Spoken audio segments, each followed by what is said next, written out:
വടകരയിൽ ശക്തമായ രാഷ്ട്രീയ പോരിന് അരങ്ങൊരുങ്ങി കെ മുരളീധരൻ കോൺഗ്രസ് സ്ഥാനാർത്ഥി.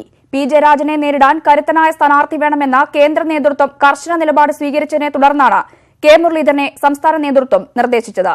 മത്സരിക്കാനുള്ള നിർദ്ദേശം മുരളീധരൻ അംഗീകരിച്ചുവെന്നും ഔദ്യോഗിക പ്രഖ്യാപനം ഉടൻ ഉണ്ടാകുമെന്നും കെപിസിസി പ്രസിഡന്റ് മുല്ലപ്പള്ളി രാമചന്ദ്രൻ പറഞ്ഞു.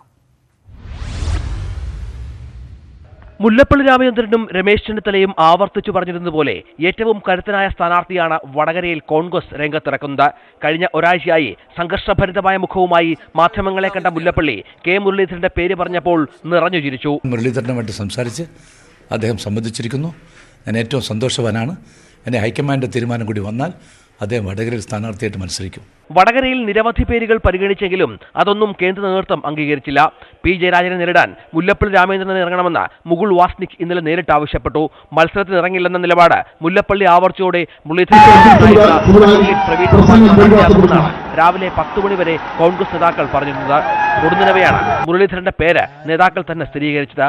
ഡൽഹിയിൽ തീരുമാനമെടുക്കുമ്പോൾ തിരുവനന്തപുരത്ത് ശശി തരൂരിന്റെ പ്രചാരണ യോഗങ്ങളിൽ പ്രസംഗിക്കുകയായിരുന്നു മുരളീധരൻ. ആവേശത്തോടെയാണ് പ്രവർത്തകർ ആ വാർത്തയെ സ്വീകരിച്ചത്.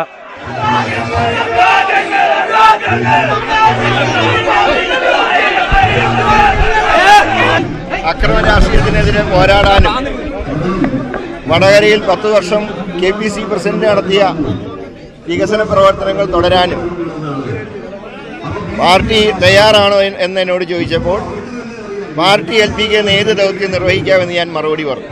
ഇതോടെ കോൺഗ്രസ് സ്ഥാനാർത്ഥി പട്ടിക പൂർണ്ണമായി. വയനാട്ടിൽ ടി സിദ്ദിഖും ആലപ്പുഴയിൽ ഷാനിമോൾ ഉസ്മാനും ആറ്റിങ്ങലിൽ അടൂർ പ്രകാശും സീറ്റ് ഉറപ്പിച്ചിരുന്നു. മുരളീധരന്റെ അപ്രതീക്ഷിത വരവിലൂടെ കോൺഗ്രസ് അണികൾക്കിടയിൽ പുത്തൻ ആവേശമുണ്ടാകുമെന്നാണ് നേതൃത്വത്തിന്റെ കണക്കുകൂട്ടൽ. ഇതിന്റെ പ്രതിഫലനം തിരഞ്ഞെടുപ്പിൽ ഉണ്ടാകുമെന്നും.